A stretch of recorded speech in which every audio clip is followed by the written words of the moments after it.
우리가 믿는 하나님은 빛이십니다. 그래서 우리는 늘 하나님 가까이에서 주님의 빛으로 우리 삶의 모든 면면을 조명받으며 살아야 합니다. 내가 빛 가운데 산다는 말은 날마다 하나님의 빛에 나를 드러내서 죄를 회개하고 예수의 피로 씻음받으며 사는 것을 말합니다. 사람이 어둠에 있을 때는 자기 죄를 보지 못해요. 그러니까 깜깜하니까 안 보이는 게 당연하죠. 그러다가 빛으로 나오면 모든 것을 밝히 보게 됩니다. 그래서 빛이신 하나님께로 가까이 가면 갈수록 우리는 내가 얼마나 큰 죄인인지를 깨닫게 됩니다. 그렇게 빛으로 나온 성도가 자기 죄를 보고 나는 죄인입니다 라고 회개할 때에 예수 그리스도의 피가 우리를 모든 죄에서 깨끗하게 하실 줄 믿습니다. 그런데 구원받은 우리가 만약 또 죄를 짓게 된다면 어떻게 해야 할까요? 즉시 자백하면 되는 겁니다. 그러면 하나님은 또 우리를 용서하시고 모든 불의에서 깨끗하게 하실 것입니다. 이것이 빛 가운데 사는 인생의 모습이에요. 자, 그러면 어떤 사람은 또 이렇게 반문할 수 있어요. 목사님, 주일마다 교회 와서 회개하지만 일주일을 살다 보면 똑같은 죄를 또 짓게 되는데 그럴 때마다 똑같이 회개해야 합니까? 그러니까 예배 시간마다 똑같은 죄를 회개하는 자신이 너무 한심하고 비참하고 절망적으로 보인다는 거죠. 그래서 회개해도 소용이 없다라고 생각하는 사람이 많습니다. 그러나 그렇지 않습니다. 또 어떤 사람은 진짜 회개했다면 다시는 죄를 짓지 말아야 한다라고 이야기하기도 합니다. 맞는 말이에요. 똑같은 죄를 다시 짓지 않는 것은 굉장히 중요한 문제입니다. 그러나 사실 이것은 우리의 능력 밖의 문제라는 거죠.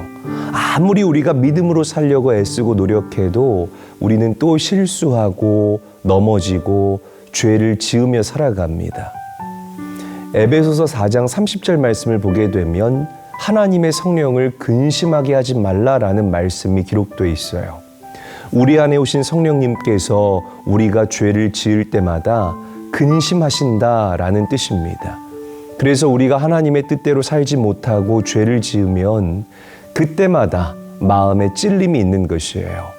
왜? 성령 하나님께서 우리 안에서 근심하고 있기 때문입니다. 그래서 우리는 여기서 한 걸음 더 나아가야 합니다. 실수로 넘어지거나 죄를 지으면 그냥 찔림으로 끝나지 마시고 그때마다 자백하고 또 자백하는 것이죠. 언제까지? 회개의 열매가 맺힐 때까지요. 이것이 빛 가운데 사는 방법입니다.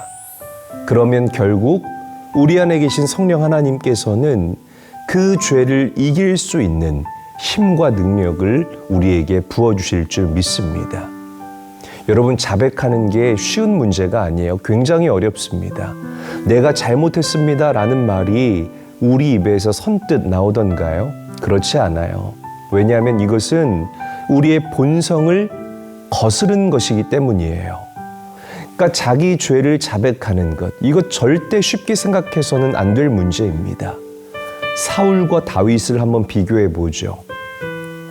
사무엘상 15장을 보면 하나님께서 사울 왕에게 아말렉을 완전히 뿌리 뽑으라라고 명령하셨죠. 심지어 어린아이와 가축까지 남기지 말고 다 죽이라라고 명령하셨습니다. 그런데 사울은 하나님의 말씀대로 하지 않았어요. 자기 마음대로 기름지고 좋은 짐승들을 죽이지 않았습니다. 그러니까 전리품 삼은 거예요. 하나님은 사울에게 기회를 주십니다. 사무엘 선지자를 시켜서 사울이 자백할 기회를 주시죠. 그런데 사울은 하나님께 죄를 인정하며 자백하지 않습니다. 변명하고 나의 죄를 백성 탓으로 돌려버립니다. 그래서 결국 사울은 하나님께 버림받는다는 거죠.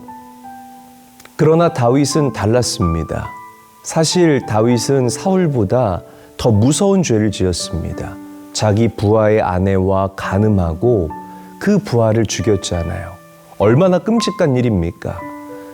하나님은 다윗에게 기회를 주십니다. 선지자 나단을 보내서 무섭게 다윗을 책망하셨다는 거예요. 그때 다윗은 그 자리에서 내가 여호와께 죄를 범하였습니다 라고 자백했습니다. 다윗은 변명하지 않아요. 그 이후에 다윗은 공개적으로 자기의 잘못을 회개하는 시를 지어서 하나님과 사람 앞에 고백합니다.